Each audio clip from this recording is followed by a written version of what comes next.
¿Cómo está, mi querido hermano, amigo? Que Dios le bendiga. Es bueno estar nuevamente juntos en un momento tan especial que cada semana nos reunimos para compartir la palabra del Señor y encontrar en ella siempre la buena, agradable y perfecta voluntad. Vamos a leer hoy día el pasaje de Segunda de Tesalonicenses capítulo 2, los versículos 16 y 17. Lo reitero para que usted lo busque y se sienta cómodamente en su casa. Es Segunda de Tesalonicenses capítulo 2, versículos 16 y 17 que dicen así. Y el mismo Jesucristo, Señor nuestro, y Dios nuestro Padre, el cual nos amó y nos dio consolación eterna y buena esperanza por gracia, conforme vuestros corazones, y les dé conforme a la buena palabra y obra del Señor. Vamos a hablar hoy de Dios nuestro Padre. Dios nuestro Padre. Las Sagradas Escrituras, mis queridos hermanos, nos muestran a Dios de diferentes maneras. En el Antiguo Testamento o la revelación original, aparece como el Dios todopoderoso, el Dios grande, sublime, glorioso, que conoce todas las cosas porque Él mismo las ha creado.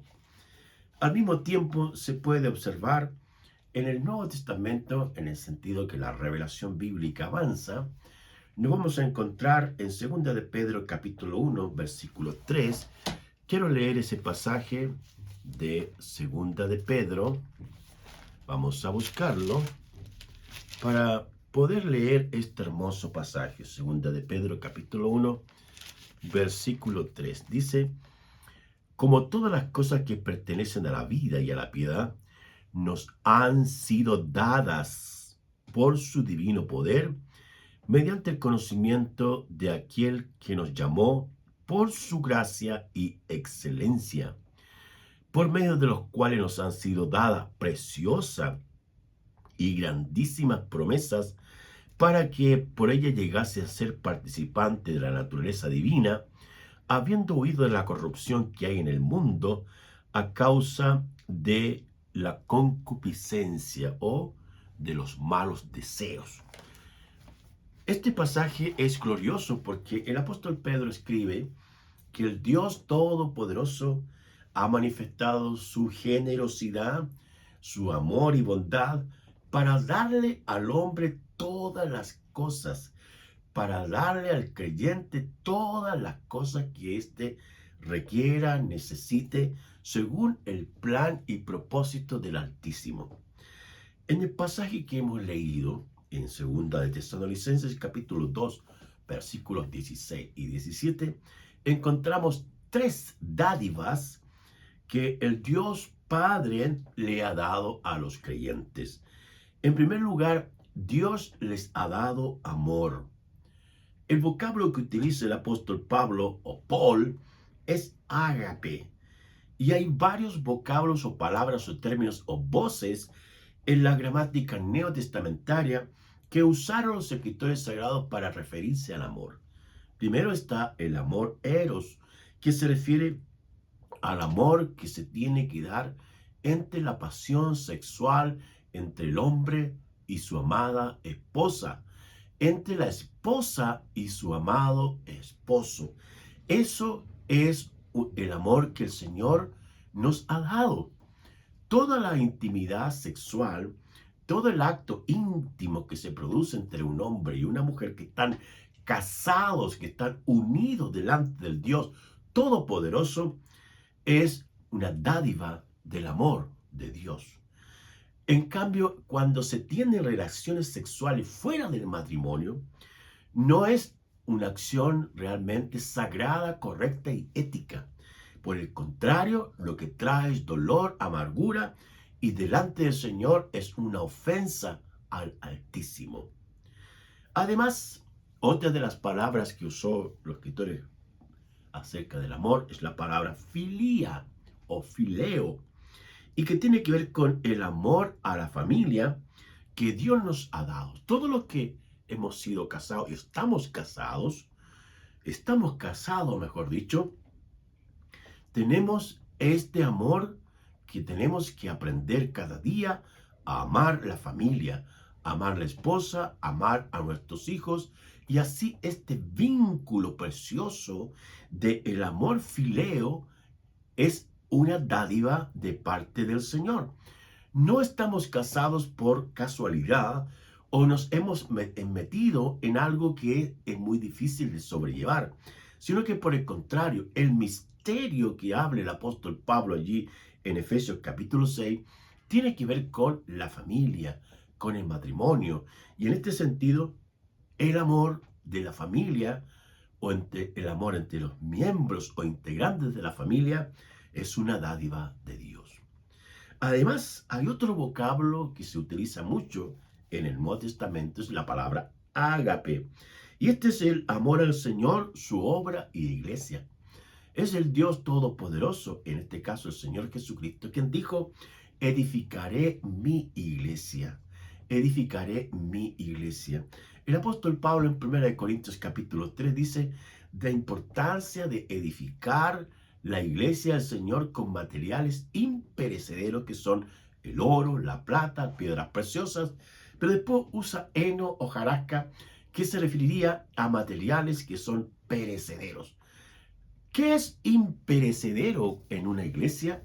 Es la doctrina del Dios Todopoderoso, el Padre, el Hijo, el Espíritu Santo, el mismo Señor Jesús, el Espíritu Santo de Dios, la generosidad, la salvación, el pecado, el perdón de los pecados. Y así hay otras doctrinas que son importantes que deben solidificar la fe de los creyentes.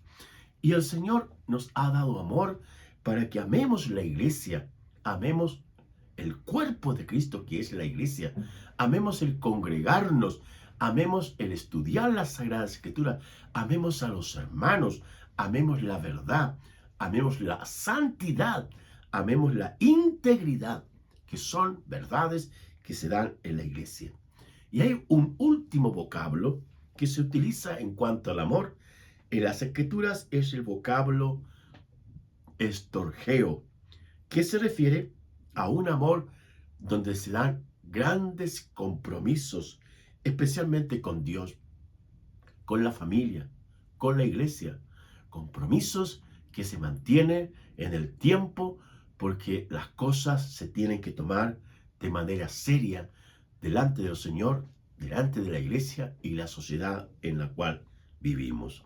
En Romanos capítulo 5, el apóstol Pablo escribe estas palabras hermosas que son para nuestra vida.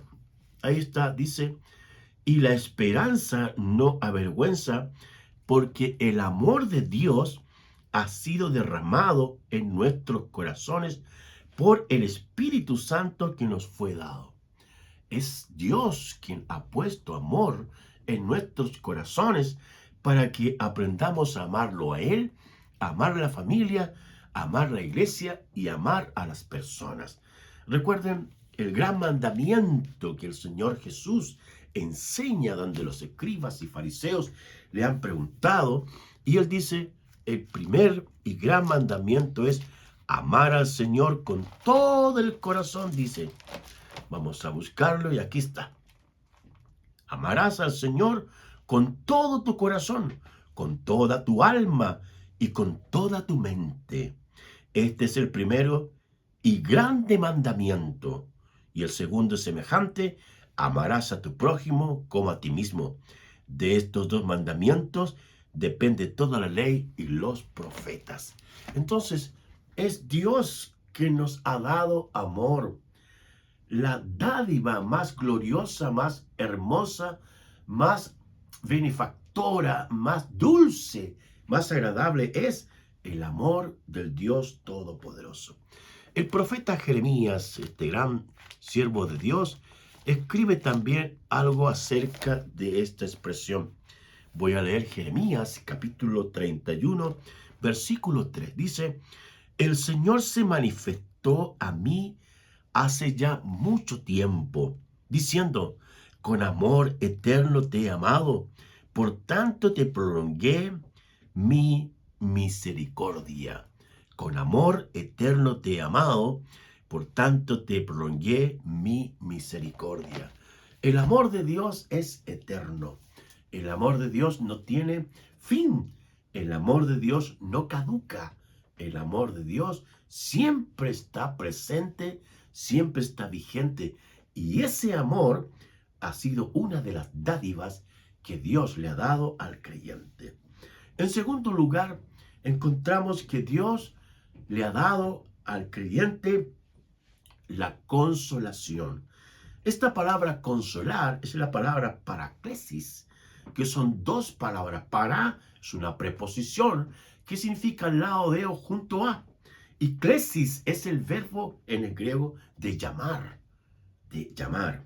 En otras palabras, paraklesis significa el que viene al lado a ayudar, a consolar, a estimular, a exhortar y a dar confort a aquella persona que necesita ayuda, auxilio. ¿Quién mejor que el mismo Espíritu Santo es la persona que viene a consolar al creyente?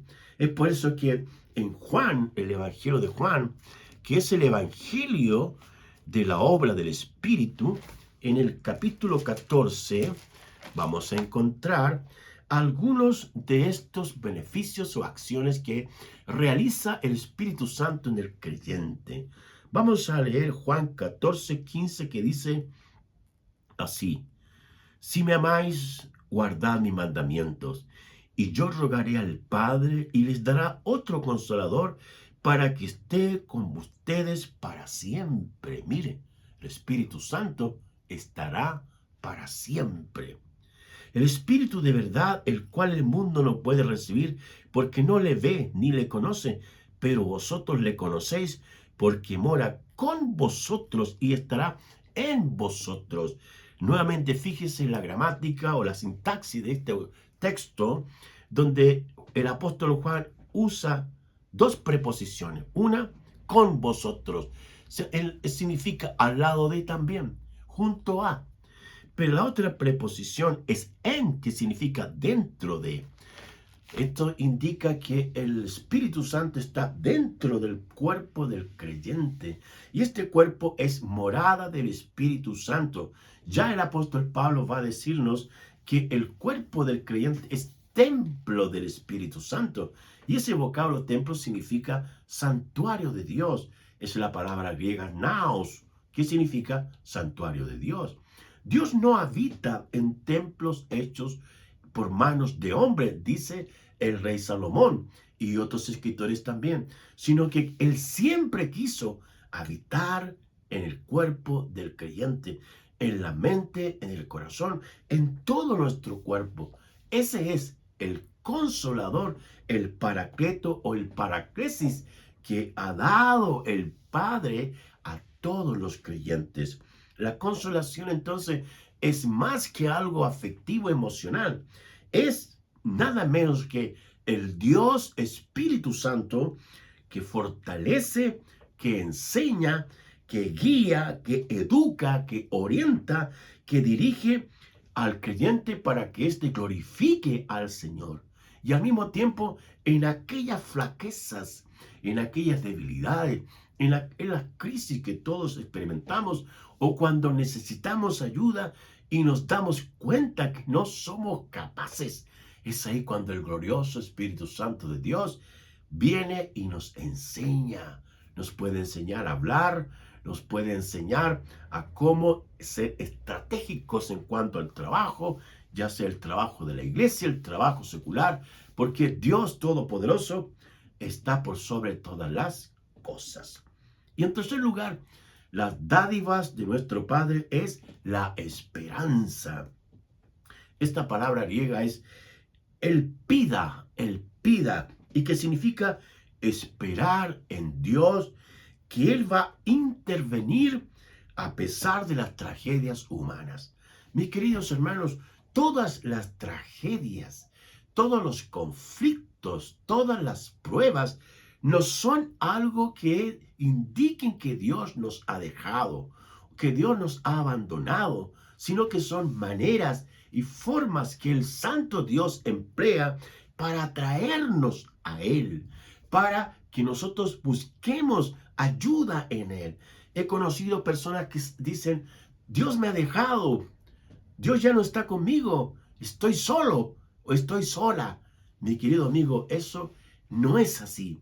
Es una manera, una estrategia de parte del Señor para atraernos a Él. Y Él dice, vengan a mí, dice el Señor, todos los que estén cansados y cargados, que yo les haré descansar. Que yo les haré descansar. Eso lo dice el Señor. Es Jesús el que nos da el descanso. El Señor dice, mi paz les dejo, mi paz les doy, no como el mundo la da, sino como yo la doy. Hay esperanza en el Dios Todopoderoso. Veamos algunos ejemplos que muestran y que revelan por la fuente de las Sagradas Escrituras, que es la base para nuestra fe y doctrina, algunos ejemplos donde el Señor Dios Todopoderoso intervino cuando las personas no tenían esperanza, estaban de brazos caídos y nadie respondía a sus conflictos, a sus necesidades. El primero de ellos es Ana. Primera de Samuel, capítulo 1, versículo 20. Vamos a leerlo. Es cuando esta mujer acostumbraba con su esposo ir al templo y pedir al Señor aquellas necesidades que ella tenía. Las escrituras dicen que Ana era una mujer estéril, que no podía tener hijos. Pero en 1 Samuel capítulo 1, versículo 20, vamos a leerlo, dice, levantándose de mañana, adoraron delante del Señor y volvieron y fueron a su casa en Ramá. Y Elcana se llegó a Ana, su mujer, y el Señor se acordó de ella. Y el Señor se acordó de ella. Esta mujer con su esposo frecuentemente iban al templo a orar. Iban al templo a reconocer que su vida estaba en las manos de Dios. Y Ana derramó su corazón y pidió al Señor lo que ella creía que era necesario, tener un hijo. Y sigue el pasaje donde Dios le visitó y le respondió. Es más, le dio no solamente un hijo, que llegó a ser Samuel. Él fue profeta, escritor, juez de Israel y también una persona que apoyó y guió a Israel en una de las etapas más críticas de su pueblo. Primera de Samuel capítulo 2, el versículo 21 dice, visitó el Señor a Ana y ella concibió y dio a luz 3 hijos y 2 hijas. Y el joven Samuel crecía delante del Señor. Dios siempre hace más de lo que nosotros pedimos. Dios siempre se manifiesta de manera abundante en la vida de quienes están pasando situaciones difíciles. Por lo tanto, hay esperanza en el Señor. En segundo lugar, el Señor Jesús sanó a una mujer que durante 12 años estaba con un flujo de sangre y había gastado casi todos sus recursos económicos para lograr su sanidad. Sin embargo, cuando ella vio a Jesús caminando por las calles polvorientas de Judea, ella se acercó por atrás y tocó el manto de Jesús. Y de Jesús salió virtud, poder de Dios. Y esa mujer en ese mismo instante fue sana y libre de aquella enfermedad. El Señor Jesús se vuelve y dice, ¿quién de ustedes me ha tocado? Los discípulos dicen, Señor, estás rodeado de gente, cualquiera te pudo haber tocado. Y el Señor dice, no, esa mujer tocó mi manto y fue sana. Dios puede intervenir en nuestras necesidades por más difíciles que sean. Hay esperanza en el Señor. Al mismo tiempo, una familia formada por 3 personas, María, Marta y Lázaro. Lázaro enferma gravemente. Jesús se acerca ahí y llega a ese lugar, aunque ya Lázaro había muerto, y el Señor tiene misericordia y le resucita de entre los muertos. No importa cuán difícil, tan crítica puede estar una situación, si le pedimos al Señor de todo corazón, hay esperanza en el Señor, porque nuestro Dios y el Dios Todopoderoso se glorifica, se manifiesta en medio de las situaciones difíciles de los hombres. Y en tercer lugar, también notamos cómo el Señor actúa en algunas situaciones de gente, un padre que tiene un hijo que está enfermo, no una situación de carácter emocional, sino espiritual, de un demonio o legiones de demonios que tenían poseído a ese joven y que los discípulos no pudieron echar el demonio. Jesús lo reprendió y fue sano y libre de esa potestad maligna destructiva que estaba destruyendo a ese joven y que lo tenía cautivo. Mis queridos hermanos, hay esperanza en el Señor. Hay todas las cosas que pueden ser imposibles para Dios, para nosotros, perdón.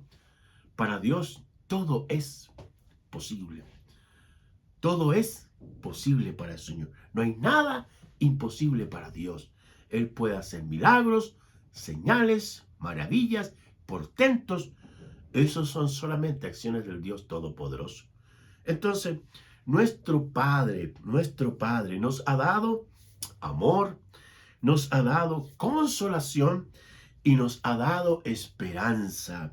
Podemos estar seguros de que estamos en las manos del Dios Todopoderoso, nuestro Padre Celestial. ¿Qué es lo que necesita usted? Necesita amor, necesita consolación, necesita esperanza. Acérquese al Padre Celestial, acérquese al Señor, busque ayuda en el Señor, que el Señor se la va a dar. Entre en el lugar secreto donde el Padre que ve todas las cosas en secreto, Él ahí te puede consolar. Y si usted tiene algo en contra de otro, pídale al Señor que le dé amor, que lo consuele y que le dé esperanza. No importa si los médicos le han dicho que ya no hay esperanza, el Señor puede levantar los muertos con su poder. Vamos a orar. Padre eterno, en el nombre de Jesús, te damos gracias por tu palabra, siempre viva y eficaz. Siempre nos enseñas, nos ayudas y nos bendices con tu palabra. Oramos, Señor, para que este mensaje corra, Señor, a través de las comunicaciones y pueda llegar a los corazones de los que están necesitados, hambrientos, sedientos, enfermos, poseídos por los demonios, perdidos, Señor, y sean alcanzados por tu palabra, que es luz, que es vida, que es salvación, que es esperanza. Gracias te damos, Padre bueno, por todo lo que nos has dado y las promesas que aún se están cumpliendo en nuestras vidas, porque tú siempre haces más de lo que pedimos. Como dice tu palabra, aquel que es poderoso para hacer todas las cosas mucho más abundante de lo que pedimos o entendemos, según el poder que actúa en nosotros. Que el Dios Todopoderoso te bendiga, te fortalezca, y hay esperanza en Jesucristo. Amén y amén.